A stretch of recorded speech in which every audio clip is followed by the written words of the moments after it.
All right. What's up, guys? Welcome back into another episode of College Football Uncensored. I'm your host, Chris Marler. We're joined by a very special guest. Tyler is still gone because he has spring break, his second senior year. But we're joined by a good buddy of mine that I always say this, and it sounds weird, but it's like we met on the internet. But it's not 1999 anymore, so that doesn't sound as weird. Right. This is a great introduction, so I've nailed it so far. But Philip Dukes from 24/7 Sports and Auburn Undercover, arguably the only Auburn writer that I will probably ever get on this show. No, man, how you been? I've been cool, man. Just staying out of the way, staying busy, just enjoying the spring run in college football. Get some football back, right? I guess. I mean, we got like spring games and stuff like that. I was looking at the schedule for the spring games and shit like that because, like, obviously we were done with basketball season. Obviously, Auburn was done, earlier than some teams. Right. We don't have to get into that. Also, side note, real quick, and our first ADD moment is: did you see that they have like 24/7 Sports put out the early, like way too early top 25 for next year for basketball? Yeah, I saw that. Kentucky's not in the top 25. No, they're not. That's like a fair response. But I mean, like with Wagner coming in, I like the ranking's already out, but I just have a hard time believing that they won't be there once the season starts because it's fucking Kentucky and everyone always gives them the benefit of the doubt. They're like Notre Dame, man. They're Notre Dame basketball. It's just it's obnoxious. I mean, I think that's one of those things where the omission is the list, right?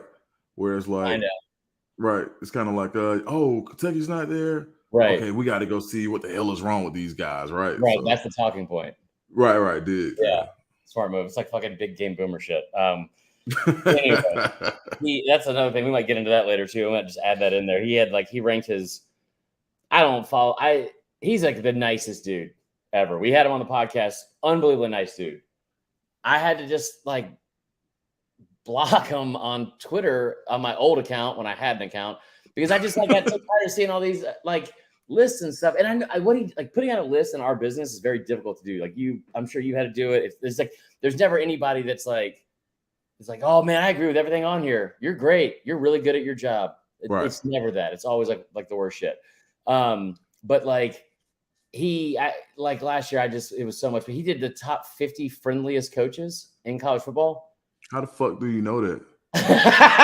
That's exactly for one.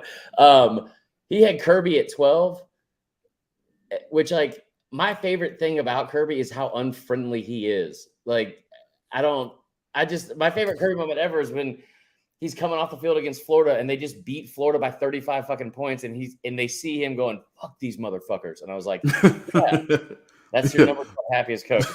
Nice coach. Anyway, so we got a decent amount of content to get to today. How the fuck does he know that? He doesn't. He does. He's like, okay, now let's backtrack a little bit and then think about like, how does he know when it's like fucking like, hey, here's the top 50 pizza restaurants of the Pac-12. All right, so here's what we got. We're going to talk about the recruiting budget report that came out from from CBS Sports. Right. We're going to talk a little bit of Auburn spring football. Since you're obviously an Auburn insider, and then also talking about the Freeze comments about the spring game that were kind of interesting, where he said, and we've heard this before, but like throwing out the idea of playing like an in-state, basically P5 versus like FCS or a P5 versus Group of 5 matchup for the spring game. He did bring up a good point about it. We'll get into all of it, and then after that we got the spring quarterback battles, like probably the top three because we got spring game starting next weekend. There's three big ones that I want to talk about, which is Texas, Ole Miss, and Ohio State. Then talk a little Auburn. And then since it's Masters Week, we'll talk some bucket list stuff as well, non-football related. So let's get into the budget thing, which is a word that I rarely use in my own personal life because I don't know how to do that. So the recruiting budget report came out from CBS Sports, and I've seen some of the numbers that had come out before because it was kind of crazy because you had I knew Georgia had kind of left everyone behind, everyone in the dust on this, right? But we saw it a couple of years back and it was like, wow, so-and-so is spending $1 million in recruiting every year. So-and-so is spending this, so-and-so is spending that. And then this year it took off, and Georgia was spending $4.5 million, which is almost double every other single program in the country. I have a top 10 list right here, but want to hear your thoughts on it because that's one of your main things that you cover is recruiting. The top 10 list that we had, where the fuck did it go? Hold on. I know I had it. Like I said, Georgia was at 1. This kind of surprised me at 2, which was Clemson. Clemson being at 2, which you kind of expect it, but you also kind of don't. Strictly because I don't feel like they've dominated recruiting as much as they've have in the past. And then also the sheer number they were spending, $3.2 million, that's almost 33% of the entire ACC spend that we got from the report. A&M, Tennessee, 3 million, 2.9 respectively. OU and Texas, 2.6, 2.4. Bama's at 7 with 2.3. Michigan at 2.2, which was surprising, but I respect that. Oregon at 9 with 1.8 and Florida at 10 with 1.6. Right off the bat, my biggest surprises out of this were the fact that Ohio State wasn't on it in the top 10. Mm-hmm. That was very surprising to me.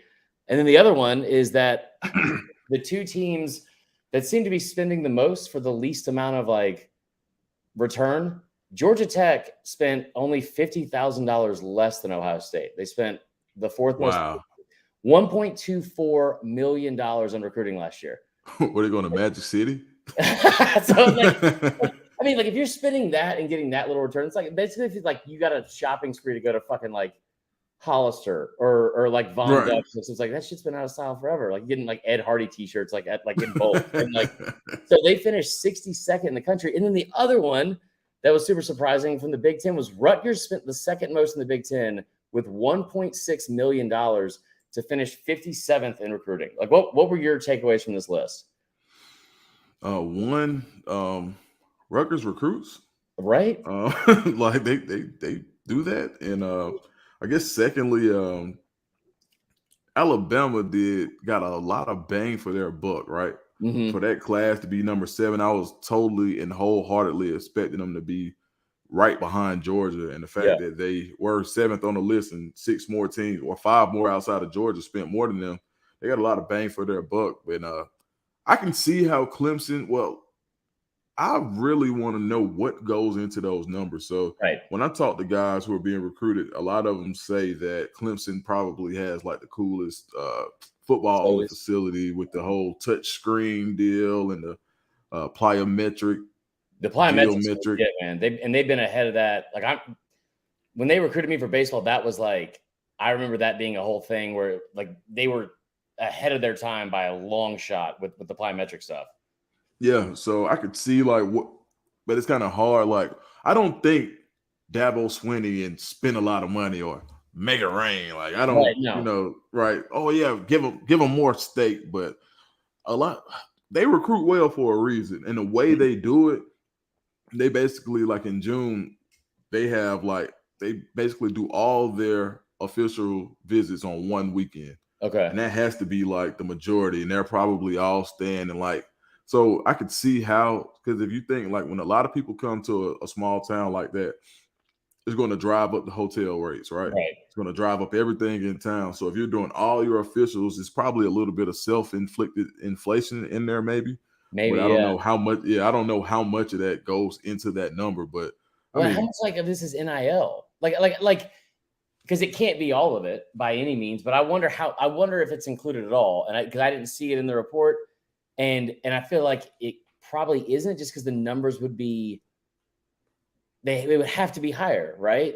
They would. Just by the rules on NIL, as far as an institution, I don't think you can include NIL in recruiting, period. A school can't use NIL to recruit legally, right? So because a school can't. It's the collective that can, the third party. So I don't think they involve. Now, if they want to do NIL money, then you'll probably see Ohio State number 1 or number 2. You'll see it get different. And I don't think the Rutgers would be anywhere near it as far as NIL. I don't know one player from Rutgers. Right. Yeah, I mean, and I know Shiano's there, and he's he's won before at Rutgers. Like, they've been something in the past. And I tell you what, so we have the top 10. I have the top 10 pulled up here. This is what was surprising to me from that, or like, just if you're wondering because that's just this last class, right? This is just 2022. Right. So the way they broke this down was they had the numbers from the 2022 recruiting cycle, and then they had the last 6 years from 2017 to last year's recruiting cycle. Now, when you look at the numbers, there's several trends that make a lot of sense, right? So it's like Georgia, like I'm going to read these in order from who spent the most to least and from the top 10. Georgia had the second, they spent the most, they had the number 2 overall class. Clemson spent the second most, they had the number 11 class. A&M, third most, 15th ranked class. Tennessee, fourth, they had the 10th ranked class. OU, Texas were 5 and 6, they were 4 and 3 in the classes. Bama at 7. Had the number 1 overall class. You had Michigan at 8 with the number 17 class, Oregon at 9, number 9 class, and Florida at 10 with the 14th ranked class. So when you go through it, almost every team was in the top 15 or right around the top 10. So like you talk about getting the bang for your buck, like you're getting that. The surprise is like kind of started and stopped with like the sheer number that people were seeing. Cause like I didn't think about this, but Oklahoma State is not a school that I ever tie recruiting to. Now they perform well in the field and they seem like they're always, around and like competing at least up until November every single year. But it's like they had the lowest number out of all 52 teams in this report from the Power 5, and they were almost $4 million lower than Georgia. They spent about $450,000 total in recruiting. Oh, wow. That was surprising. And then the other thing is, like, there was never a part of me that read this and was like, man, Georgia's overspending. Like, the results. I mean, the results speak for themselves. Like, it's like, why would you not do this if you know that these are going to be the results? And kudos to Kirby, because if you're like not only going to outspend everyone by over $1 million, like Georgia's averaging spent $1.3 million more than everyone else in last year's recruiting cycle, and over $1.1 million a year over the last 6 cycles combined. They spent $5 million more than everyone else. Like it's really not that close. But like, hats off to Kirby for being able to figure out. I guess visors off to Kirby. Like, since like that's like, not only are we going to spend more, but they almost doubled up every fucking team in the country. I mean, they did it on the field too. Like they basically doubled up every team in the country on the field. They were back-to-back champions. They know what they're doing. Like, if you go to Georgia, I had a really good quote from a Georgia staffer. They were in a hotly contested battle with a guy last year. And they were saying, people were saying, or where's this guy going to go to school? And the guy from Georgia was like, we're not worried. I'm like, why wouldn't you worry about him taking an official visit to this school? And he's like, what can you get anywhere else that you can't get at Georgia? Right.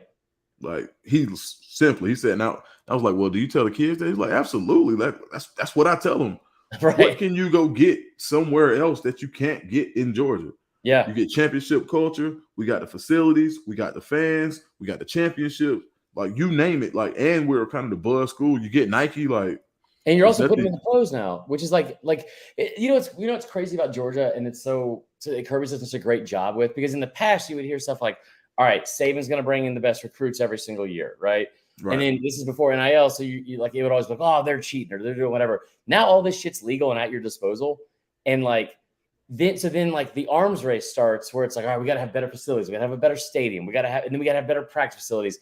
I still just will never get over the fact that Georgia didn't have an indoor like facility until Kirby got there. And then finally, and it wasn't like we always look at Georgia of like getting over the hump from like not winning championships. Right. But think about how quickly that program and the culture that you brought up has changed, where it's like, you didn't have an indoor facility. Your locker room was shit. Like, you're like all of your training facility, and you still have one of the best campuses and stadium environments in the country. So people want to go there. Georgia's the most outside of Texas and Florida, the most talent rich, like recruiting fertile ground in the country. And it's like, it's so much past California. I'm not even gonna get into that, but like that whole thing. And now you're talking about I feel like Kirby has done, he's like led more of like a pioneering path, I guess, for like lack of better words, on how to build a championship program than Saban has. And I mean that by, like, you saw Billy Napier go to Florida and he's like, I'm not coming here unless you put this amount of money into the facilities and this amount of money into the recruiting budget. Because that's what Kirby did, and that's who he has to compete with.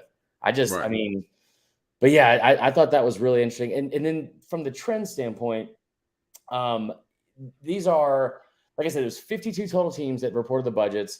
When you look at the total number of teams that spent over, over $1 million, right? Like, which I put that as like the benchmark.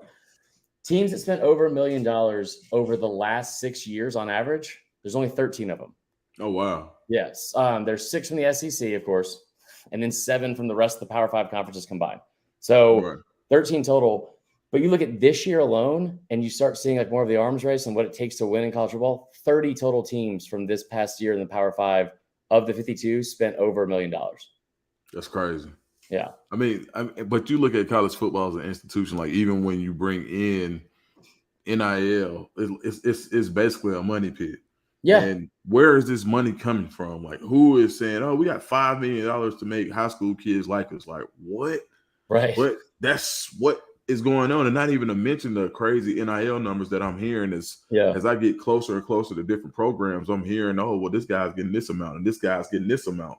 And I almost feel like the model is unsustainable without cutting in a bit of the TV revenue sharing type deals with some of these schools in a larger fashion than what they're doing now. I mean, you have to. I'm almost thinking like it'll be directly related to what schools, like maybe there won't be a even share anymore. Right. It'll be like, you know what, Georgia did this and Georgia's going to get this, and maybe we'll get the SEC a little bit of it instead of the SEC getting it and giving it to us. Yeah, I don't think he's going to go for that, but I mean, it's just like, but you're not wrong. Sanky leg. See, the thing is too, it's like, I think it's good for the whole conference because it's like some of these teams, it's just kind of funny to watch because so let's like break it down by conference. Okay, I told you, so there were 30 total teams that spent over $1 million last year.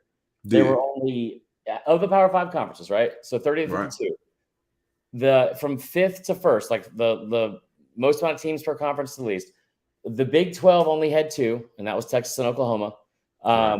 The ACC only had 4, and again, still shocked that Georgia Tech wasn't included in that. And then the Pac-12 had 6, but they also had the lowest average of any Power 5 team. Like they had like Oregon spent like 1.8, like we saw, and there were several other teams, USC not included, by the way, which I thought was interesting. But everyone's like hovering around $1 million flat, right? The Big Ten had 8, which is like, impressive, and Ohio State not in that as well. Actually, no, Ohio State was. And then the SEC, out of the 13 teams reported, 10 of them over $1 million. And the only ones you didn't have was like Kentucky, Mississippi State, and I'm sorry, I shouldn't have this in front of me, and I don't. But it was Kentucky, Mississippi State, and LSU only spent $740.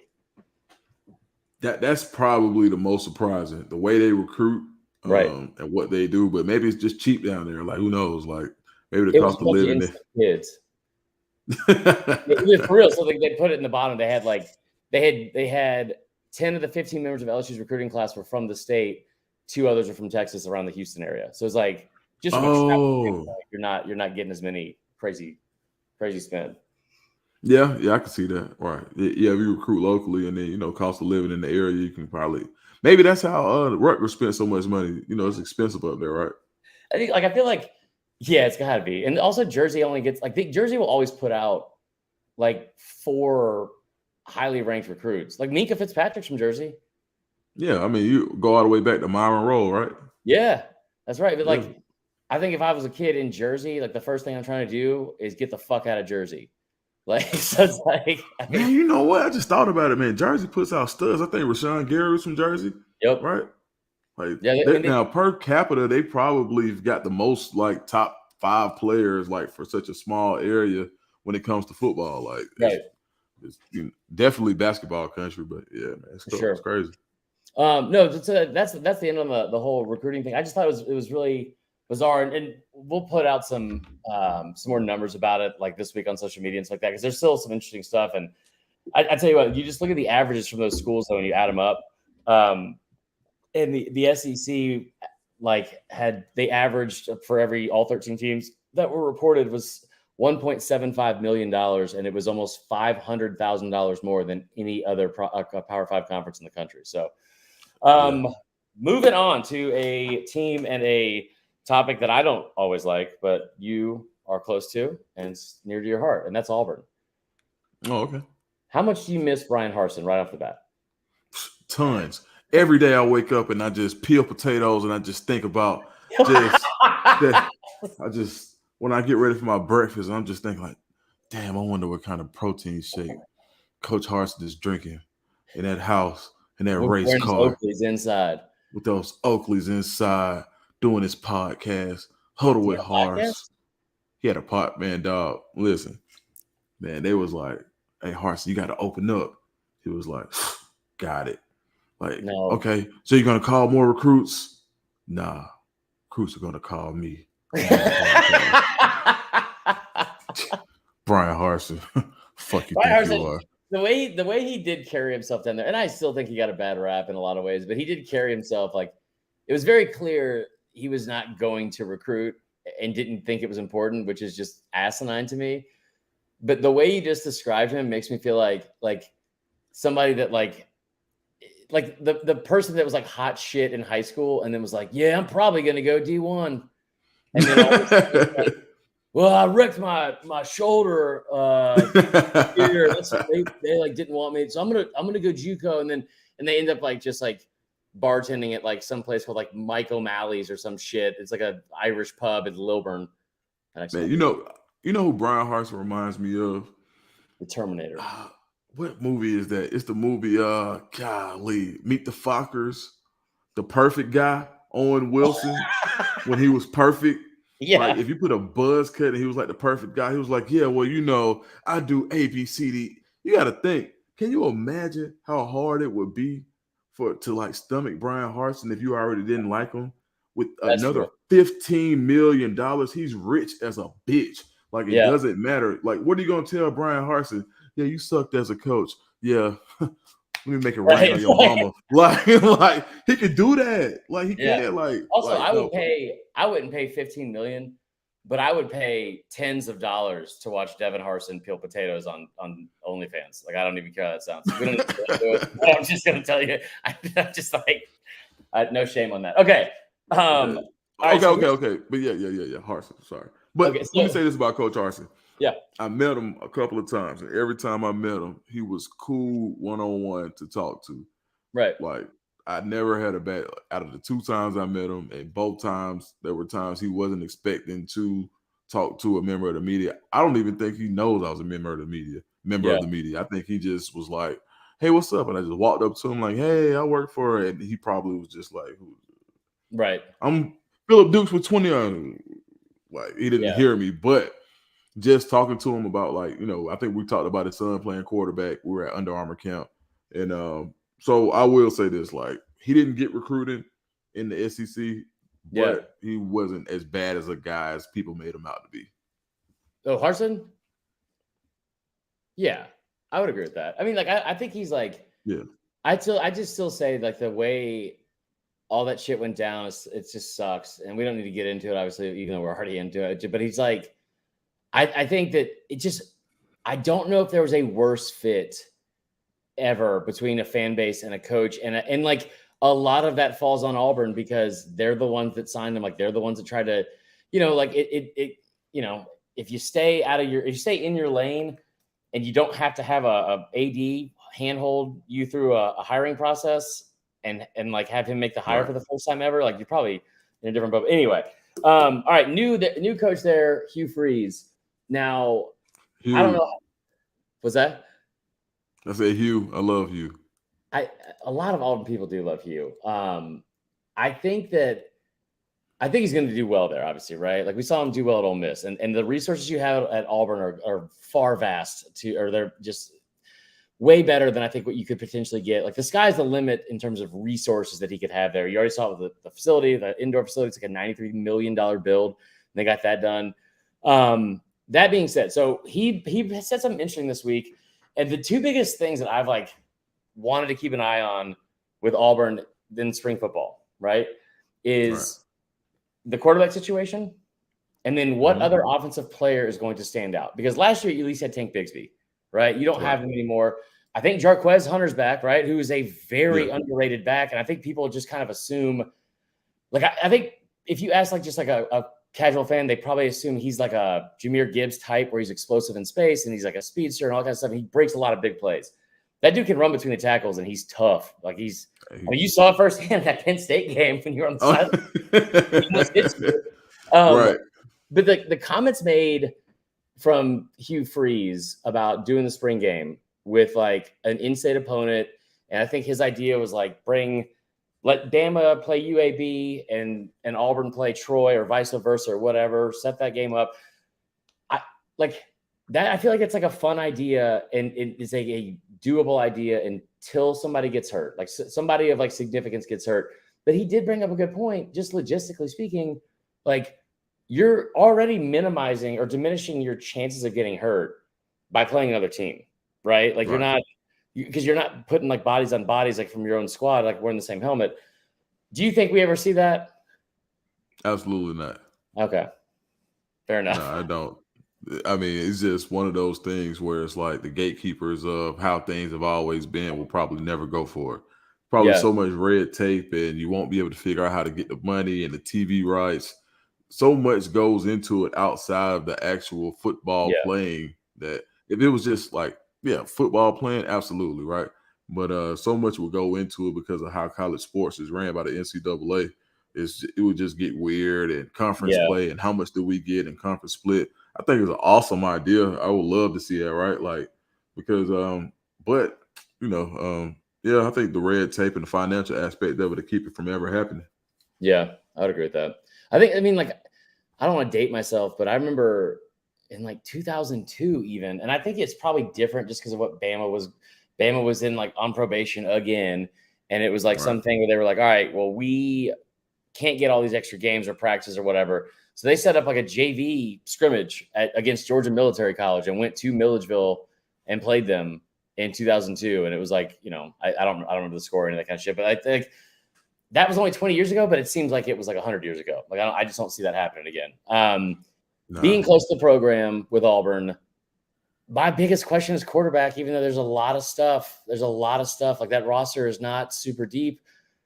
I don't like how quickly do you see the turnaround from Freeze? And I don't mean like him having a winning season and being better than Harsin, because I think he's that already. Like he's shown in the past he's better than Harsin. The wins will come. But like, how quick is the turnaround in terms of what Auburn fans have their expectations at, like those levels? I think it's one of those new coach quirky Auburn seasons, like maybe next year, just because there's something special about what goes down in Jordan-Hare Stadium when everybody's on the same page and everybody's happy. And it's been so long, it's almost like the universe is going to put that into play. I see it in the next 2 years, especially with the transfer portal. You think about the last two times that Auburn has been really good. It's been because they've gotten two really good transfers, Cam Newton and Nick Marshall. So I think with the transfer portal even being like right now, Auburn is a better team right now just because they have a totally 4 of their 5 starters on the offensive line this year didn't start last year, beginning of the season. They're going to have 3 starters out of the transfer portal. They got good in a hurry up front. And these guys are good. Like the offensive tackle came from Tulsa. They got 3 guys on the that'll probably play NFL football out of the transfer portal, which I think is amazing. Then just the morale, like it's almost like seeing the bottom, right? And now everything's good. Did you hear what Hugh Freeze said yesterday? What did he say? Right. He likes McDonald's. Oh my God, he's my kind of guy. Harsin hated McDonald's, dude. Harsin hated it. It's like, no, that's like, I mean, I think like when you and I don't, if that's rock bottom, like then that just speaks volumes still of the program. And I think I always say this. I joke around about it all the time, but I've said this before about Auburn fans. I always say that they're too stupid to insult, and I genuinely mean that as a compliment in terms of the fact that, like, no matter how far down they are, they're always going to have support. They're always going to have the fans show up. They're always going to have the fans show out, all that kind of shit. I mean, I went to the game that I met you at, like, for the A&M game. You're talking about 2, 3, and 6 teams, and it was one of the best atmospheres I've ever been to. It was awesome. It was cold as hell, but I mean, that was fucking awful. But it was awesome. Like the stadium itself, like, people were fucking fired up. I do think, like, so you've got to go get a quarterback in the portal. Okay. And I don't know if it's even like a waste of time to talk about it, but we're gonna have to because it's my job. So, but like, and Robbie Ashford could still start. We're going to see an influx of people into the portal after spring games when starters are announced or when they, they come out with depth charts. Any insight, any idea of where they look to for the quarterback, and also anywhere, like any other position that is the other biggest focus there? I think Auburn has to get 2 positions out of the portal in order to be successful this year. One is going to be quarterback, obviously, and the second is going to be edge rusher. You got to get somebody who can get to the quarterback, who can bend the edge and do it on a consistent basis. Losing Derek Hall last year was huge, right? Yeah. So who's going to get to the quarterback? You got the D tackle. They got a really, really good D tackle from a former 5-star from Kentucky, Justin Rogers, I think is his name. And they said he's been showing out. Got a really good guy from Maryland. So they'll be really good up front. They got transfer portal linebackers. They'll be good in the middle, better than they were. I would say as a total unit, they'll be better even with losing Owen Papo. The secondary is going to be a strength. Always. So, yeah, the edge rusher is going to be huge. And the quarterback, if I were to say somewhere that they would look to, I would think the NC State quarterback battle would be somewhere that you would see Auburn kind of be looking at, taking a peek at. MJ Morris is somebody that a lot of people have made mention of potentially jumping into the portal. Let's say he doesn't win the job. I think they got another transfer portal guy in at NC State. I forgot where he came from, but he has starting experience, Power 5. And I think MJ, with his connections to Auburn, his dad was really close to some guys on Auburn staff previously. His mom was an Auburn grad. He didn't have the senior year that he wanted. Well, actually, he did. His junior year when MJ Morris was like all world. Tom Lennon says he's the best quarterback in the world. Top quarterback in the nation.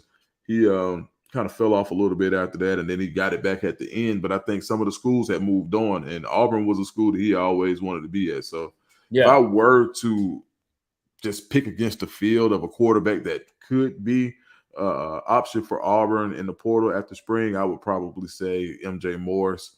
Not that I have any inside ball on that at all, right? Like, I don't. But still, like that's just makes sense. And he probably, and I would think he would be the starter at NC State, right? So that's interesting. But that's where I would probably look first. That doesn't mean that Ashford can't win it. I just think you got to bring him in for competition. I mean, Ashford, his game, right? So he's been hurt some in the spring. He hasn't digested a new playbook. And Freeze really likes to get vertical with his passing, right? Like, so you got to be, and it's really a Gus Malzahn-ish offense, right?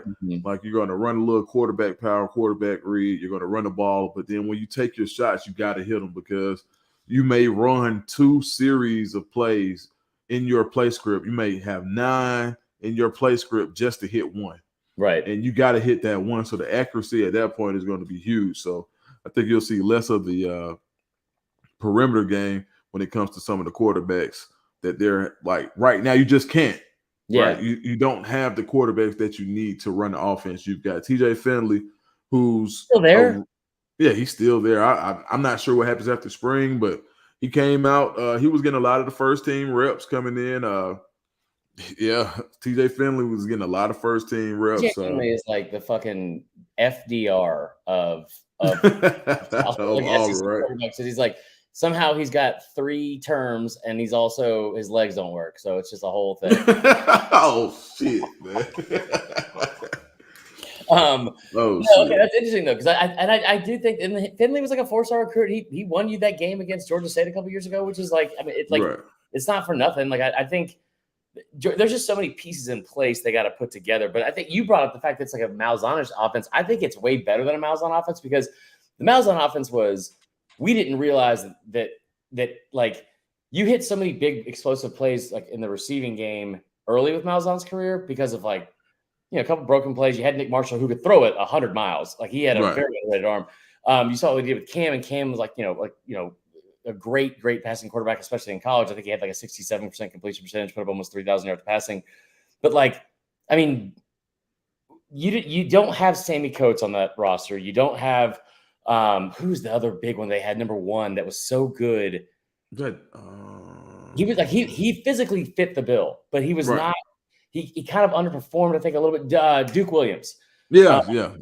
But like, I don't know if you really necessarily need that. But you look at what Freeze did at Ole Miss. I mean, Bo Wallace was a 3,000-yard passer twice. Like, I mean, twice. He put that up there. Like, and I think Shea Patterson got injured obviously early in his career, but like the stuff with Chad Kelly. Like Chad Kelly is one of the most underrated SEC quarterbacks in the last decade. I don't care what anybody does.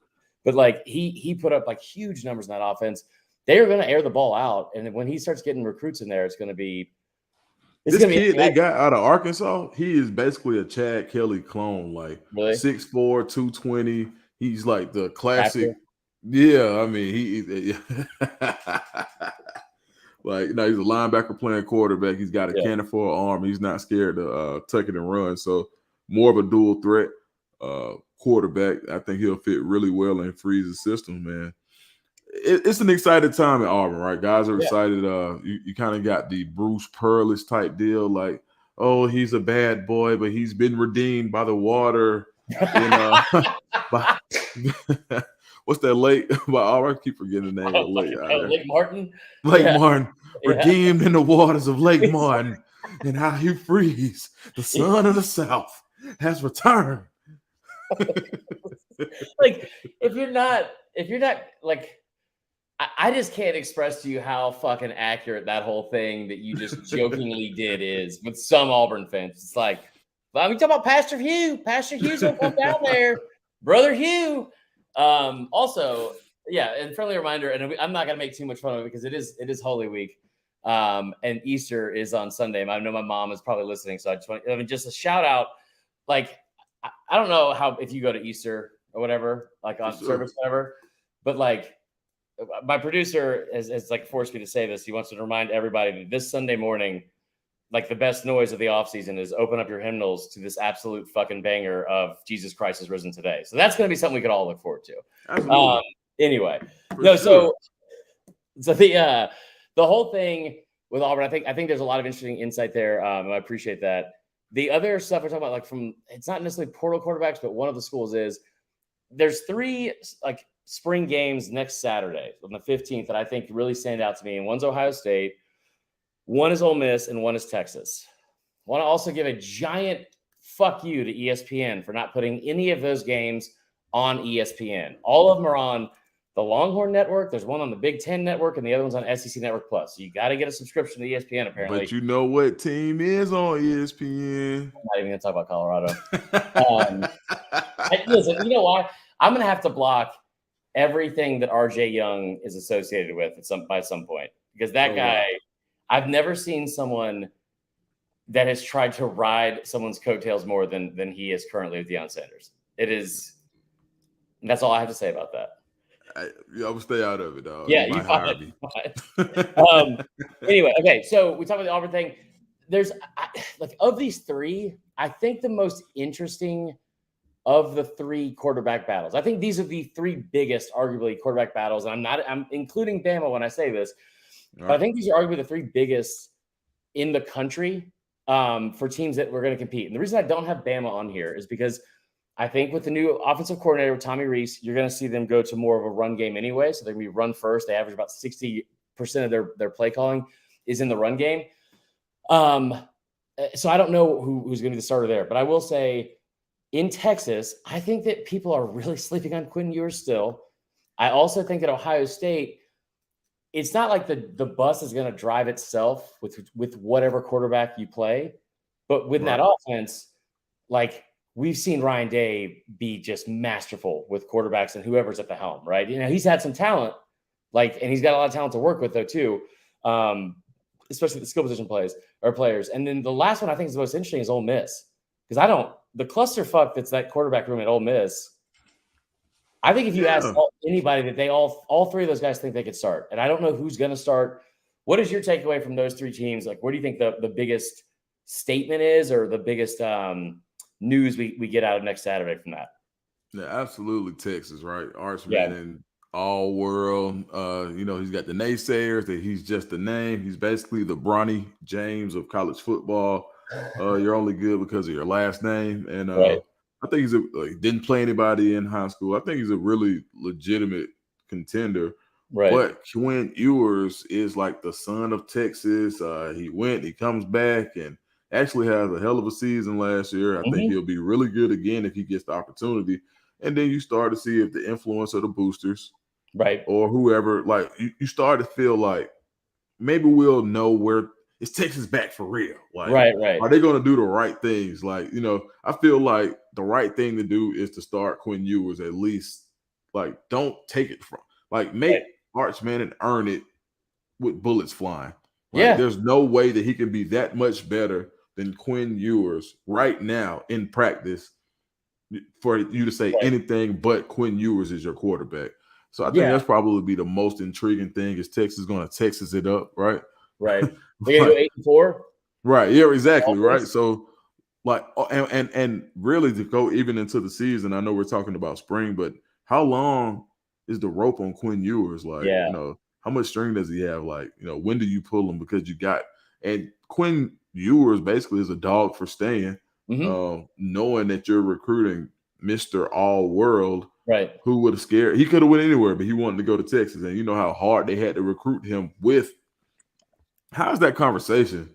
Like, you go to Quinn Ewers, and and you're like, "Hey, so we're going to get Archman." Right. What'd you say? We're going to get wasn't anybody, even though he wasn't like, there was what were there 5-star QBs in like the top 7 of the country last year. Yeah, you're right. Yeah, and you're going to see like it was a crazy year. I really thought Arch was going to go to Georgia. Like, how crazy would that have been for him just to be the guy, just to walk in? Nobody has any playing experience over you. Brock Vandegrift hasn't played. What's the other kid? Gunner hasn't played, and Carson Beck is the presumed leader right now. So we'll see. But no, I will say this too, though, because they have like, and I saw it the other day, and they had the highest ranked recruits in the history of the recruiting cycle, and it was 24/7 Sports to put it out there. And Ewers, I think, besides maybe Vince Young, Ewers is the highest ranked quarterback recruit ever, ahead of Trevor Lawrence, ahead of Justin Fields. I think he was behind Jadeveon Clowney and maybe Vince Young, and I think it was like that fucking linebacker that went to Miami or Florida State, DJ Williams from like 2000. I know, tough, but I mean, like, that's like. But he's like 4th on that list, and those were like the highest ranked recruits of all. Oh, Rashawn Gary was also in there as well. He was ahead of him. So you're talking about like, and maybe he's a bust. Maybe he misses. I don't know. I don't think he does, but I think there's so much also that goes into the stuff at Texas. I was doing radio last week, and one of the guys was like, he's just going on and on about how he didn't believe in the play calling, and I was like, if there's anything I believe in with Sark, it's the play calling. Like, I'm not worried about that. Right. But I brought this up on the last episode too. There's an overhaul with that roster where you've had, when Sark came in, he's like, bro, we got 8 offensive linemen and 18 receivers. Like, that's not, like, that math ain't mathing.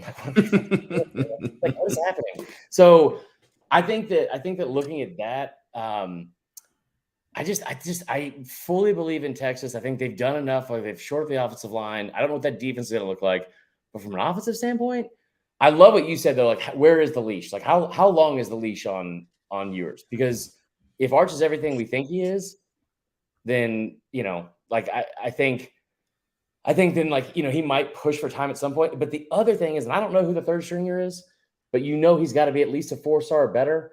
Right. Where does that kid end up at the end of spring practice? Because the one thing I would be most confident about over all of this or any of this is, I think Ewers starts. He's going to be draft eligible for this year. Then you have 2 years at least with Arch Manning. I don't think another quarterback steps on the field at Texas in the next 3 years between those two. Right, absolutely. I can go for that. Yeah. So, all right, man. Let's close it out here. We got this was good. I appreciate it again. We've got. Hold on. Go Dogs! Don't even fucking stop. That is Pepper. She is also reporting all my tweets on. Hold on.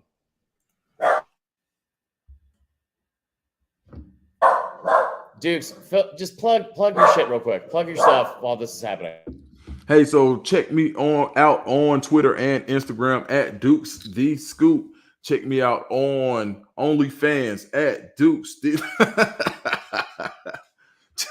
just getting in a good look, just getting some SEC loving. No, man, but check me out on Twitter, Instagram, Dukes the Scoop. 20 Hour Undercover. Tomorrow, I've got a really good interview with highly ranked quarterback Aaron Nolan before he makes his decision. So check that out. It'll be my first national interview. So check that out. All right, I think we're safe here. Let's close out with this. We were going to do top 5 bucket list. God damn it. That's like the one thing we're not supposed to say on this podcast either. All right, so the Masters is this week. I don't know if have you ever been to the Masters? Yeah, actually, I have. Fuck you, Dukes. That's my what? I mean, okay, listen. I'm just gonna say it, and we know each other well enough that I don't feel bad for saying this. With my haircut, it makes no sense that I've not been to the fucking Masters. I've lived in the state. I've never once been into the Masters. My mom has been. She almost got kicked out of the whole fucking course because she sat down in the middle of the walkway. It makes no sense to me. I haven't been to the Masters. All my friends have gone. I hate it. I just want to go so badly, but I'm just not in pastel color shape right now. You know what I mean? Like, I don't know if I could be squeezing into enough Lacoste stuff right now. But, but I will say, it brought up the idea. We're going to close out with top 5, our top 5 non-football kind of bucket list things that you want to go to in sports. And I'll start. You can go second, or you can go first. Either one. I gotta go. I want to go see John Jones fight. Okay. How old is he now? It's like 36, maybe 37. That's young. I'm 36. Yeah, 37 a month. So shut up. Hold on. But so you like, what is that number 1 on your bucket list? No, it's just like one I just thought of. Like, you know what? I would like to go see him fight one time because there's not much time. Like, right? Like, yeah. No, if you're 36, you're dying soon. Trust me, I know. Like, I was dead inside a long time ago. So it's like, oh shit. Okay, you think of yours, and I'll give you mine real quick. All right. I have. So at 5th, I would love to see a World Series game at Fenway Park. Nice. I would like Fenway's the best. It's like I fell in love with Fenway and not the Reds. I'm a Red Sox fan because of Fenway because Fenway's the best. At 4, I have what do you call it? The Kentucky Derby. But you would have to go. Like, I would only want to go if I had enough disposable money that I could just fucking throw around, and buy a hat, like a fancy. I would go and just try to immerse myself in the experience. And what I mean by immerse, I mean I would take in all of the things. So I would gamble recklessly, like I do anyway. Right. I would definitely wear some sort of seersucker shit, but I'd probably just go all out and get one of those hats that women wear too, just to be like, listen, I'm putting all this in. And also, I don't give a shit if anybody's making fun of me because I'm so bourbon drunk right now that I can't even speak straight. So that would do you know what we should do? When we finally get the money that we deserve from sports media, we're gonna go to the Kentucky Derby and we're gonna recreate Jack Harlow and Drake hanging out at the Kentucky Derby.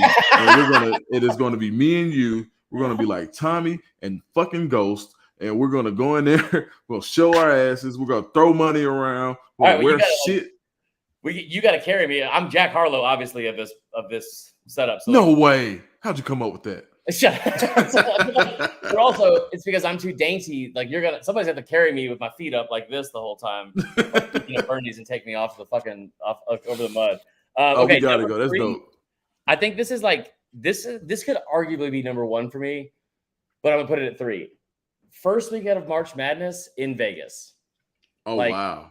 Because of this. Like, I'm saying, I don't care if the games are there, but having like a setup, like a sports book, first weekend of March Madness with all those games, that's fucking legit, dude. The Westgate, 150 yards of TVs, that's like a dream. And then 2, I have Masters, and 1, I broke my own rule about not football. I got the Rose Bowl, man. I would love to see. Oh, wow. I've been to the like stadium. I've never been to the actual like a game there. And it didn't even have to be like a Bama national championship. I want to be at the Rose Bowl for a game, January 1st. That's what I got. What about you? All right, so I already went 5. I'll say a John Jones fight. Wherever it is, I just want to see him fight in person. 4, I would probably have to go with the Falcons in a Super Bowl. Like, that brings up that's such a quick sentence, but it's such a roller coaster.